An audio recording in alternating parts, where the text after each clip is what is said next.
liftoff. We have a liftoff. 32 minutes past the hour. It ranks among our greatest human endeavors, going to the moon. Houston, you're a go for landing, over. It was a staggering feat of engineering. Houston, Tranquility Base here. The Eagle has landed. But one that carried with it astronomical We risks. got a bunch of guys about to turn blue. Godspeed, John Glenn. The men of NASA's Mercury, Gemini, and Apollo programs were indeed national heroes.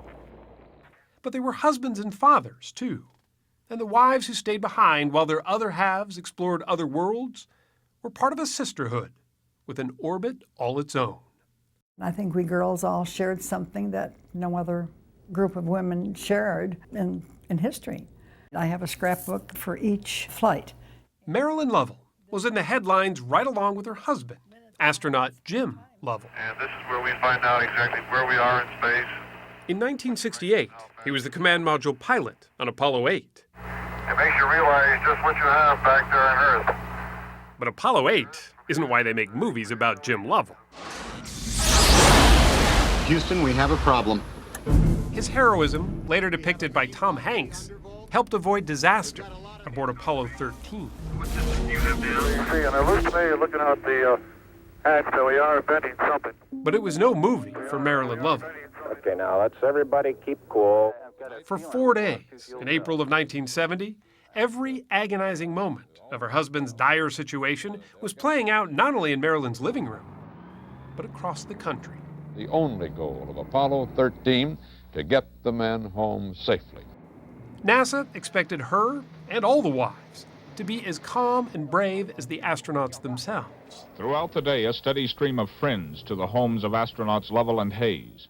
As the years went on, I thought, what would I have done if I had become a widow? I mean, what would I have done?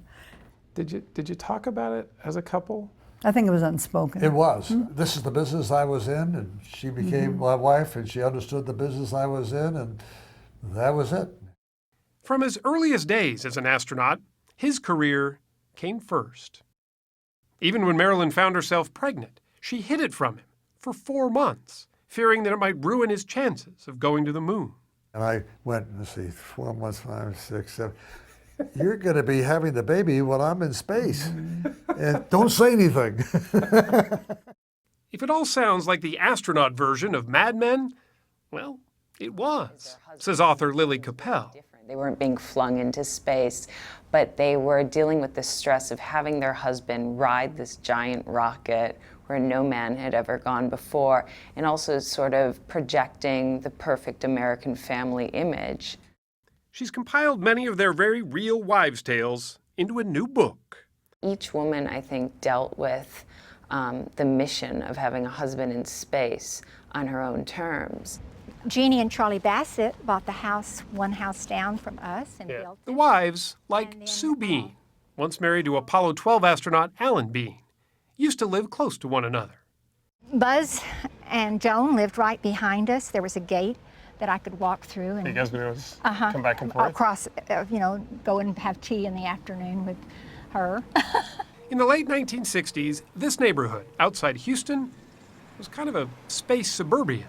My children loved it, and their friends were here. The husbands were rarely home, and when they were, many of the wives knew they were competing with the moon for attention.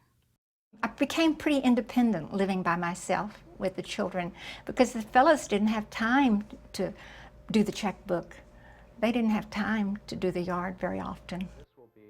None of them did, right? There was too much training.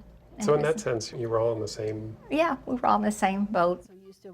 We gathered Sue and 3 other Astro wives together.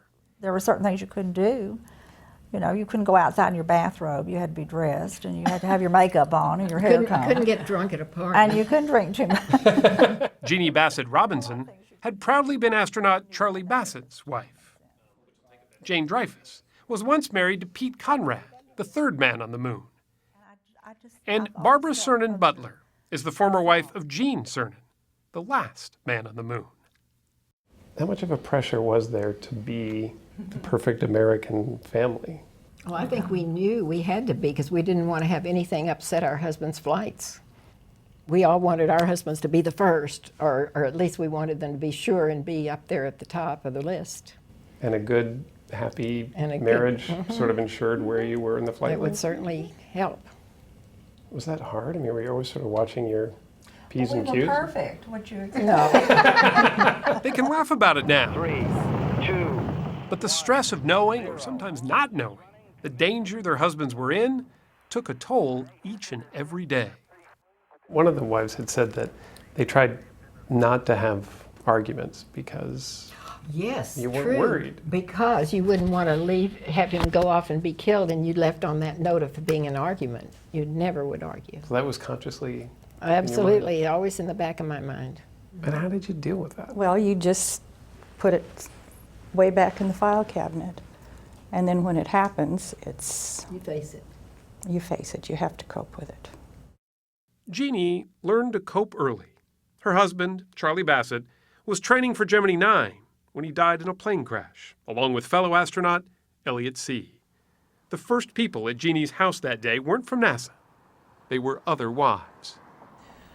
America's first 3 Apollo astronauts were trapped and killed by a flash. In 1967, they raced to each other's side after the Apollo 1 tragedy, too, when 3 astronauts lost their lives in a fire during a routine test. What words of comfort did you have? What did you say? I don't know that you have You to don't say say anything. anything. Just, You don't know what your to say. presence means so much to them. I mean, we were really close. But while the wives have remained close to this day, most of their marriages fell apart. We were just young and inexperienced and not ready for a lot of it. In fact, only a handful of astronaut marriages lasted. Jim and Marilyn Lovell are one of the lucky ones. Hold on to them. They just celebrated their like a- 61st anniversary this month. Like a, The moon may have gone to his head, but it also went to his heart, too. And it's right there on the coast of the Sea of Tranquility, right there. Wow. He actually named part of the moon after Marilyn. I thought to myself, that would be a good little mountain to name after my wife. And then there was the Christmas present he sent to her doorstep while he was still in space. and of course I opened it and it was a mink jacket. A mink jacket? With a little card in there saying, Merry Christmas for the man in the moon. That's class. That was... No guy is ever going to be able to top that. You realize that? I have to admit, that was classic. That was pretty classy. It took me some time to think about it. and we have liftoff at 2:13. Among all those mid-century images of dutiful wives watching their husbands rocket to glory, It's a beauty. the wives of Apollo 12 perhaps sum it up best.